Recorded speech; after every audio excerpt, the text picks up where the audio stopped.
What up, YouTube? Just wanted to show y'all these nutrients and stuff that I use for my plants. I mean, how I keep them green, how they looking pretty good for the second grow. First off, I do a lot of research. Whenever I try something new, which this was new for me, I do research first. So my research said to get distilled water. My uncle, he grew before. He told me the best thing to use is Fox Farm, so I tried that out for my first grow last year, which I didn't even get to harvest because they turned out to be males. So I stopped the grow. This year, I bought some seeds, which are autoflowers, and I'm sure that they're females, so there's going to be no problems with that. But all right, here's your pH kit. What I do is check the pH of the water. Got this from CVS. The pH for this was pretty much green, which on here it says basic. All right, and then what I wanted to do was get it this yellow color, which if you see here, it's about 6.5, but I usually have it about 6.0 to 6.5, which is yellow right there. This right here. Okay, so when I tested this, it came out green, so I wanted to get it yellow. So what I did was I take the pH down.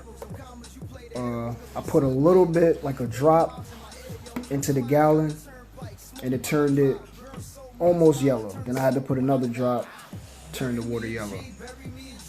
So this right here is Epsom salt.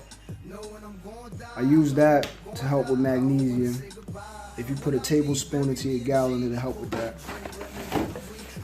This right here, Big Boom, I used it from the beginning, from germination all the way up until I started seeing signs of flower.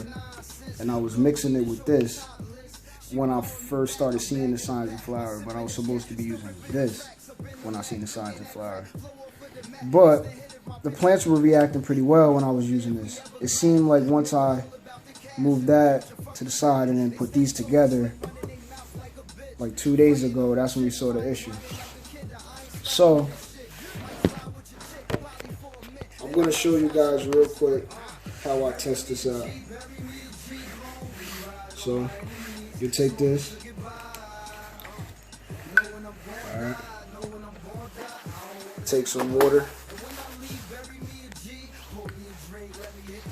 Try to hold this so y'all can see it. Let me see. Alright. You put it halfway. Fill it up halfway with whatever you're trying to test. So we're testing out this distilled water.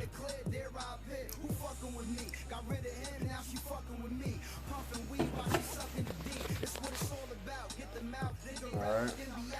Then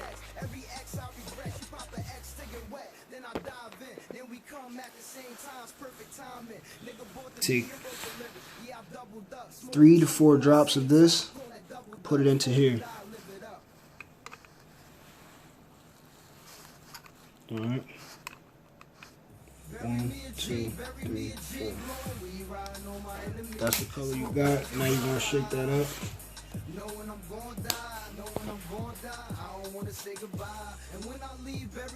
Alright. As you see, that's a yellow color. That shows you that the pH is right where it needs to be. Alright. Now, if it didn't work out, you would put some pH up to bring it back up, or pH down if you want it to go back down. So this right here, this has your earthworm castings. I know last year on my first grow, my plants reacted pretty well to earthworm castings. We weren't, going through the whole pandemic last year, so I was able to get to a store. And then last year I got earthworm castings in a bag. This year these are like, organic, but they reacted the same way. So it seems like the plants, they like earthworm castings. You can use that throughout your whole grow. This right here, first time using it, I know that when I put this into the water, it was very acidic. I put 3 tablespoons. I think once I get back into my nutrients, I'm going to probably put 1 tablespoon, if that. But I ordered CalMag, as a supplement for deficiencies and stuff. But I know that the Fox Farm soil already has nutrients in it. So it's probably not a good idea, you know, to put a lot of nutrients and mix it in there. So I just wanted to show y'all that. This right here, you know, I keep my plants on like a little, you know, a stand for some like oxygen, so they get their oxygen, so the water drains properly. This is a 3-gallon grow pot right there. I use this for make sure that the roots, they don't wrap around each other, which I hear from my research that happens a lot when you put them in containers. I don't know because I didn't try it out, but they said the best thing to do is try to use fabric grow pots. Alright, y'all, I don't have any